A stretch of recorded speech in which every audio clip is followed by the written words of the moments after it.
Hey, this is Jeff Karras, your behavior guy. I'm back. So today I want to talk about self-monitoring and how do we get our students and our children to really work on their self-monitoring strategies. Self-monitoring means that, yes, it's easy for us to tell them, hey, don't do that. You need to do this, right? And that's us checking in with them. That's us helping them keep on track. But as a student or a child grows older, we want them to really become more independent with it. So we need to teach them the skill of self-monitoring, which is keeping track of their behavior, keeping track of their goals, checking in with themselves, and really having that kind of internal voice in their head that keeps them on track and keeps them working toward their goals. So how can we self-monitor or teach our students to self-monitor? So there's some strategies for that. A strategy, and we've talked about some of these things, but now we're going to kind of tie them together. So obviously you want them to think, what is your goal? What are we working on? So you can help them identify maybe a area that they're trying to improve in, help identify what they really want to work for when it comes to their behavior, identify that goal.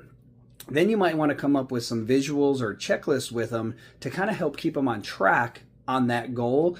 Spell it out, keep it simple based off of the age of your child or your student, and then make that visual or that checklist so that way they can help monitor their behavior and check in on themselves. Then we want to kind of teach them to ask them those questions in that internal voice, right? How am I doing on my goal? How can I improve? What strategies are helping me? What strategies are not helping me? Maybe I won't use those. And then we can edit and change those visuals, that checklist, or those strategies they use if needed.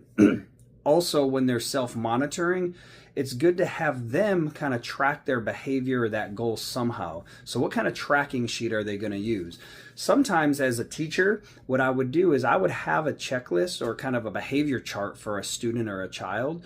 And what I would do is I would kind of track what I thought their progress was on that chart, but I'd also let them have a behavior chart and have them check it. And then we would check in with each other and reflect, right? Because an important part of self-monitoring, they might think things are going great, but it's having kind of an accountability person, an accountability partner who can say, hey, how do you think you did at this point? All right, let's talk through this. Here's what I saw. What did you think? And then that way you can help them become more accurate in their self-monitoring.